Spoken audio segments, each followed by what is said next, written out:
Welcome students. Today we are starting with work, power and energy. So starting with the first topic, that is work. We will start with the definition part.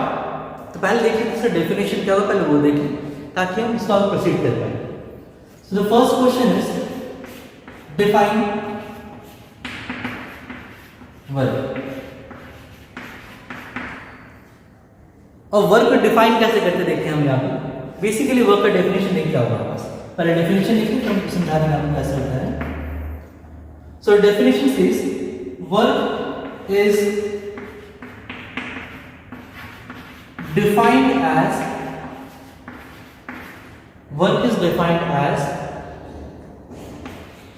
The product of magnitude of force and displacement. हमारा जो work का formula actually काम करेगा वो होगा हमारे पास work is defined as the magnitude of force and displacement. यानी वर्क डन को जब हमें लिखना पड़ेगा W इज इक्वल टू क्या होता है हमारे पास force into displacement. The SI unit of work is joule, या फिर उसे लिखते हैं टाइम, J से नोट करेंगे नॉर्मल. तो हमारा SI यूनिट फोर्स ये वर्क का क्या पास है जूल, फोर्स का न्यूटन होता है, डिस्प्लेसमेंट का मीटर हमारे पास है. तो बेसिकली हमारा वर्क का डेफिनेशन क्या पास है magnitude of it is the multiplication of या product of force and displacement. Basically ध्यान रखिएगा ये जो फॉर्मूला मैंने यहाँ लिखा है इसको एक और फॉर्म में लिखा है तो नॉर्मली हम वर्क की फॉर्मूला के तौर पे काम कर सकते हैं. That is work done is equal to Fs cos theta. अब बेसिकली हायर क्लास में पढ़ेंगे यहाँ पे ये cos थीटा का फैक्टर कहाँ से आता है, लेकिन फिलहाल हम इंट्रोड्यूस करना चाहेंगे चीज़ों आपके लिए. फिलहाल force work is equal to force into displacement है, लेकिन नॉर्मल जो डेफिनेशन होता है वर्क तो वहाँ पे एक cos थीटा का ही फैक्टर आता है. तो आज एक्सप्लेन करते हैं cos थीटा काम कैसे करता है. बस बेसिकली आपको समझना है वर्क क्या होता है. तो कुछ एग्जांपल्स से आप कुछ मतलब समझेंगे इसका, मतलब वर्क को कैसे समझ सकते हैं. तो हम समझाएंगे पहले W is equal to Fs cos theta का मतलब क्या होता है, पहले वो देख लेते हैं. जैसे आपको हम यहाँ पे साइन एंड कॉस का एंगल बना के दिखाएंगे कैसे साइन और कॉस का वैल्यू निकालना है. तो बेसिकली वैल्यू निकालने के लिए क्या कीजिएगा, पहले ये कर लीजिए यहाँ पे साइन लिखिए और यहाँ एंगल्स पर लिख लीजिए. यहाँ पे 0 डिग्री 30 डिग्री. नॉर्मल जो हमारे जनरल कॉमन एंगल्स होते हैं उसमें लिखते हैं यहाँ पे 45 degree 60 degree and suppose we are 90 degree. ये हमारे बेसिक एंगल्स हैं, इनका वैल्यू को याद रखना पड़ता है. तो याद न रख के हम एक सिंपल ट्रिक बता देते हैं इससे आपको वैल्यू हमेशा याद रहेगी कैसे करते हैं. तो पहले क्या कीजिएगा, अगर आपको साइन का वैल्यू निकालना है इन दैट केस पहले कीजिए 0 1 2 3 4 कर लीजिए. पहले क्या किया हम यहाँ पे 0 1 2 3 4 लिखिए. इसके बाद इन सारे वैल्यूज में से आप 4 से डिवाइड कीजिए.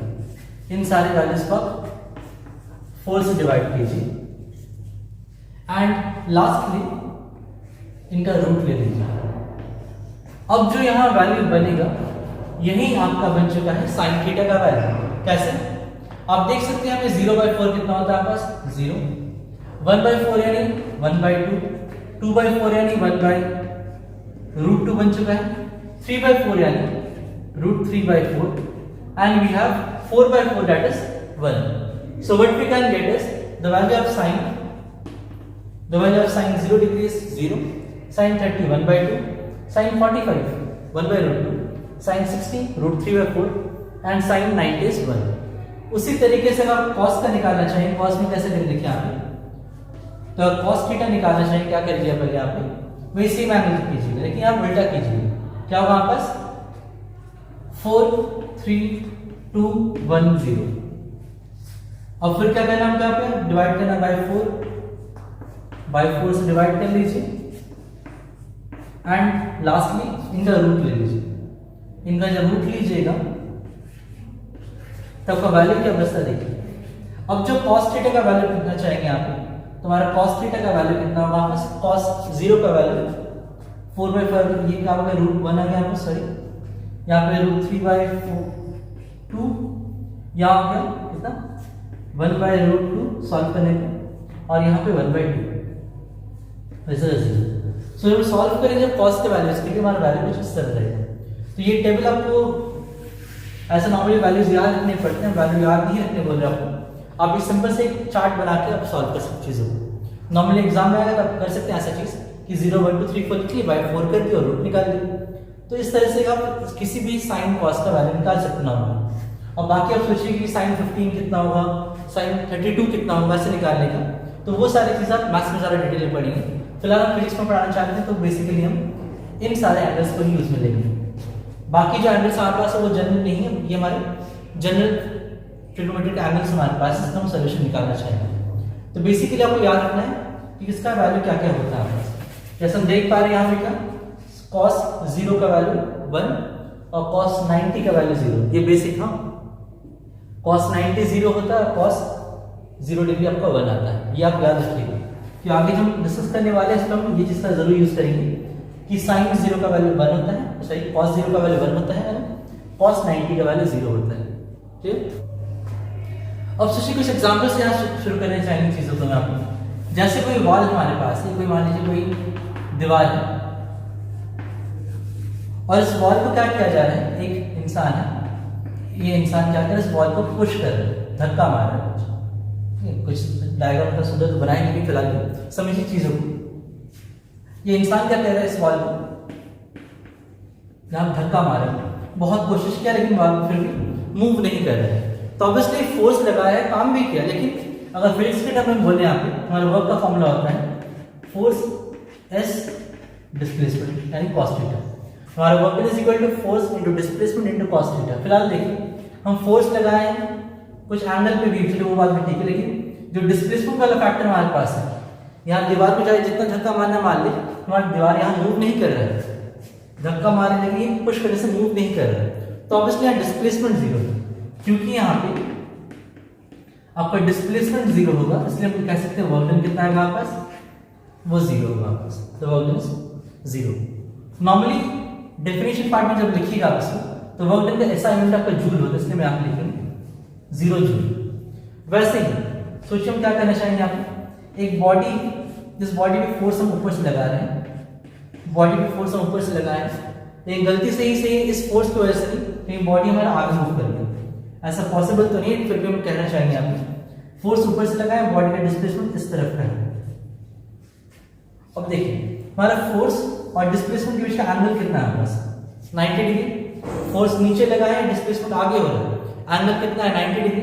इन दिस केस हमारा थीटा 90 डिग्री, तो ऑब्वियसली हमारा वर्क डन इक्वल टू होता है बस force into displacement into cos theta. अगर थीटा 90 डिग्री होगा और cos 90 का वैल्यू अभी हम आपको बताए हैं, हमारा वर्क डन कितना फिर से आएगा, fs cos 90 degree and cos 90 का वैल्यू 0 होता है, इसलिए वर्क डन इक्वल टू कितना फिर से हो गया आपका 0 जूल। तो वो पर्टिकुलर केसेस ले जहां पे आपका वर्क डन 0 आता है, ऐसे नॉर्मली वर्क डन 0 हर जगह नहीं होता।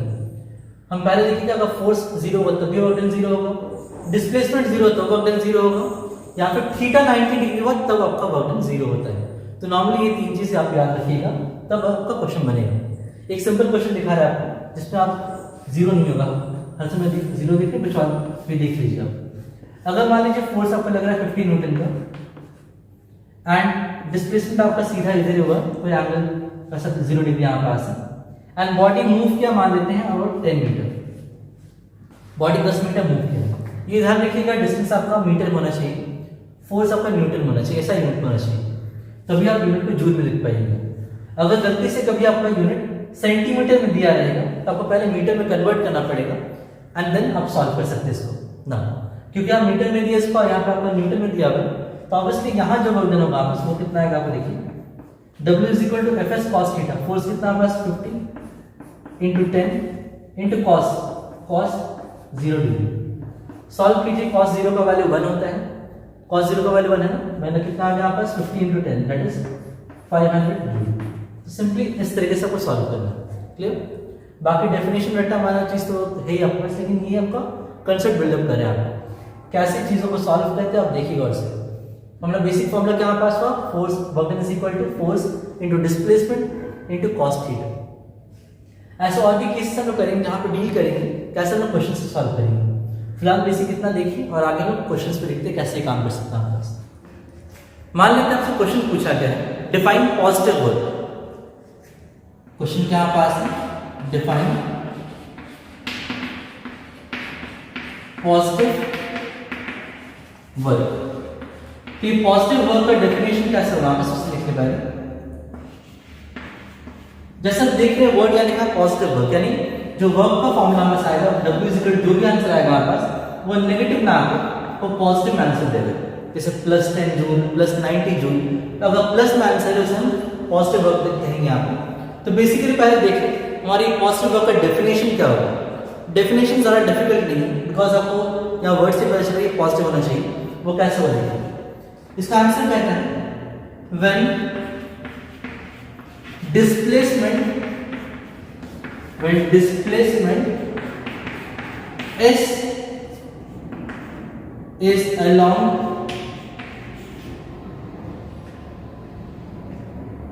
when displacement S is along the direction of force, जिस तरफ फोर्स लगा रहे हैं उसी तरफ अगर डिस्प्लेसमेंट हो जाए पास तब वो जो वर्क होगा उसको पॉजिटिव वर्क कहेंगे। यानी क्या कहना चाह रहे हैं यहाँ पे समझिए, हमारा ब्लॉक यहाँ पे कोई बॉडी हमारे पास है, इस बॉडी पे फोर्स कैसे लगाएं, कुछ ऐसे धक्का मारना बॉडी पर, इसको पुश कर, तो पुश करने से बॉडी क्या होगा, ऑब्वियसली बॉडी आगे जाएगी। तो मान लो बॉडी यहाँ था कुछ पोजीशन के बाद बॉडी यहाँ शिफ्ट होगा, यानी वो आगे की तरफ मूव की। अगर बॉडी फोर्स का डायरेक्शन में डिस्प्लेसमेंट दिखाएगी, बॉडी अगर सीधा उधर डिस्प्लेसमेंट दिखाते इधर फोर्स लगा रहे हैं तब जो वर्क फोर्स से कहेंगे आप लोग पॉजिटिव वर्क डन कहेंगे।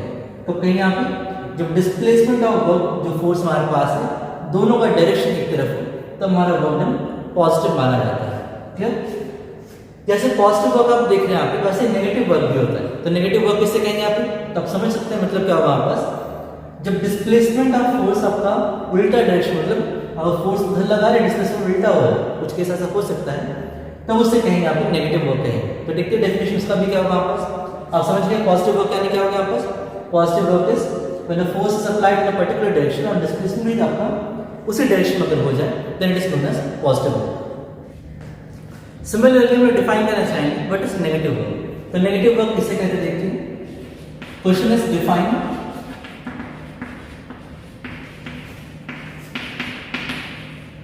Negative work. तो ऑब्वियसली नेगेटिव वर्क क्या होगा आपके पास, when the displacement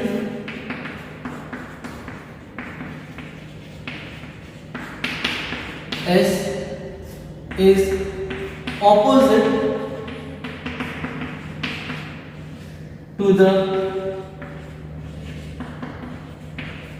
direction of force, then the work done is said to be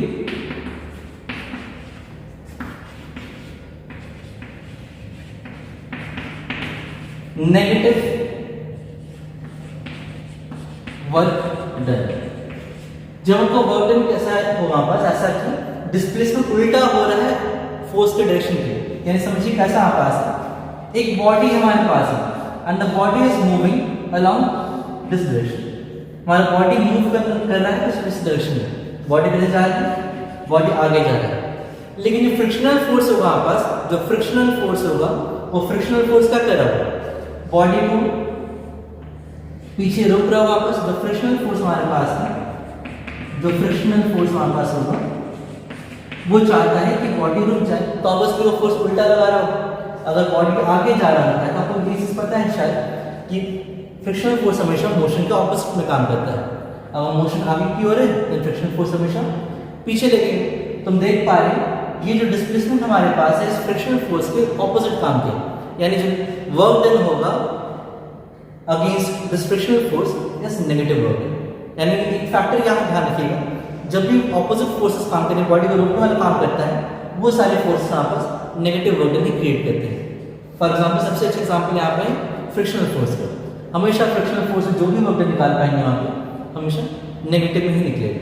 हम आगे जब एग्जाम्पल्स करें तो आपको ज़्यादा क्लियर होगा। आपस फिलहाल देखिए, हम फोर्स अगर पीछे लगा रहे हैं और डिस्प्लेसमेंट आगे जाए, इन दैट केस हमारा work is known as negative work. Clear? Our next question is define zero work. अब ये जीरो वर्क को कैसे डिफाइन करते हैं वो देख लेते हैं। नॉर्मली हम जानते हैं कि हमारा वर्डन का फॉर्मूला है, इसको हम यहाँ लिख देते हैं। हमारा आंसर से शुरू कीजिए, इस चीज को मेंशन कर सकते हैं actually. W is equal to F S cos theta हमारा होता है ना। हम जानते हैं क्या है, cos 90 का वैल्यू 0 होता है। हम पहले बता चुके हैं cos 90 का वैल्यू 0 होता है। तो आपको वर्क डन 0 कब हो सकता है, पहले वो सोचिए।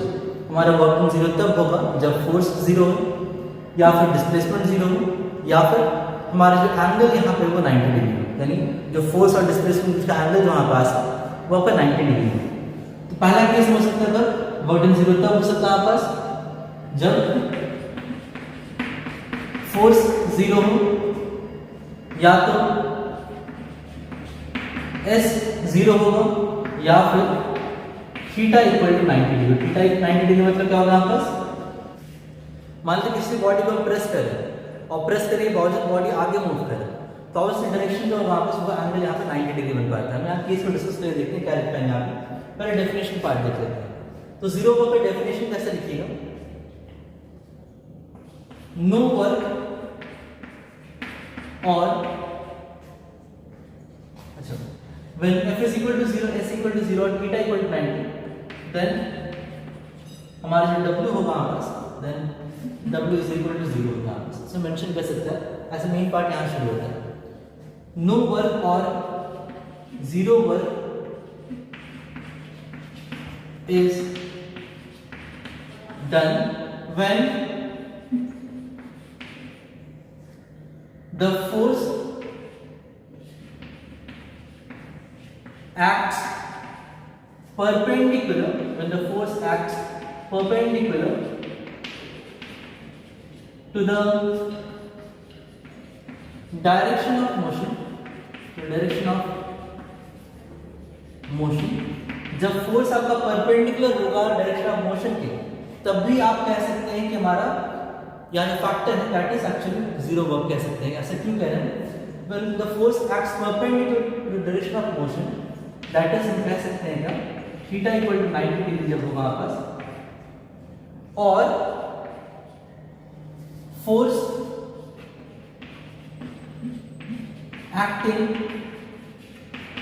इज जीरो, या फिर यहाँ पे लैंग्वेज हम ये भी लिख सकते थे भाई, और नो फोर्स इज एक्टिंग, और फोर्स एक्टिंग इज जीरो, और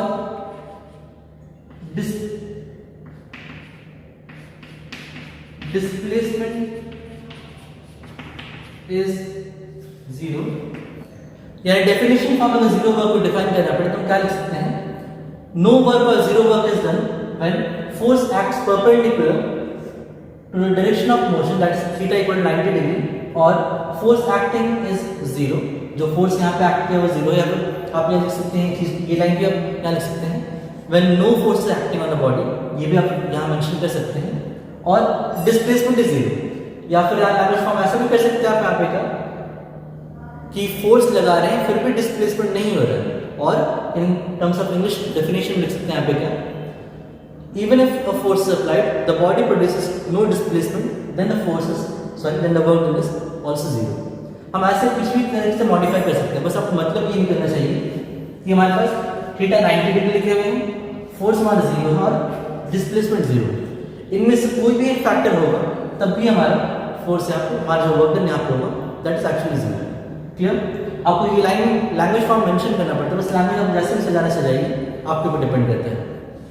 बस की कंसेप्ट का ध्यान रखिएगा, या तो थीटा 90 या फिर फोर्स जीरो या फिर डिस्प्लेसमेंट जीरो होगा, तभी हमारा वर्क डन यहाँ पे जीरो होगा। नोट फॉर्म कुछ फैक्टर्स हैं याद रखिएगा। बेसिकली वर्क के लिए क्या क्या नोट हम यहाँ यूज कर सकते हैं वो देखिए। हमारा पहला नोट यहाँ पे आप यूज कर सकते हैं, that is work done can be negative, positive और जीरो। वर्क डन आपका नेगेटिव हो सकता है, पॉजिटिव हो सकता है, जीरो भी हो सकता है, हम देख पाएंगे इसको। सेकेंडली आप कह सकते हैं यहाँ पे का हमारा जो वर्क डन है या फिर पावर वर्क डन नहीं लिखते हैं, it is a scalar quantity.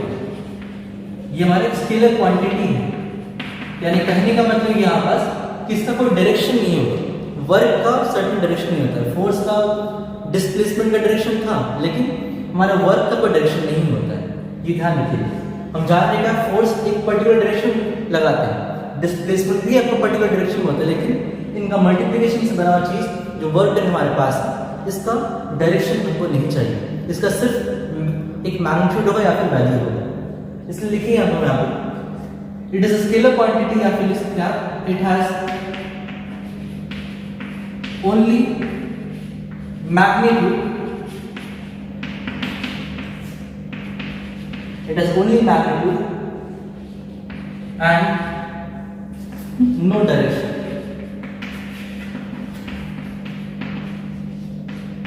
इसका सिर्फ मैग्नीट्यूड होगा, डायरेक्शन नहीं होगा, वैल्यू होगा लेकिन कोई डायरेक्शन नहीं होगा, इस तरफ वर्क डन होगा। थर्ड आप क्या कहना चाहते हैं, जो यहाँ पर एसआई यूनिट लिखे थे, एसआई यूनिट जूल लिखे थे ना, तो इसका जो एसआई यूनिट हमारे पास है, एसआई यूनिट हमारे पास क्या होता है, जूल। जो बना कैसे था, जूल बना कैसे था, आप याद कीजिए, work done is equal to force into displacement.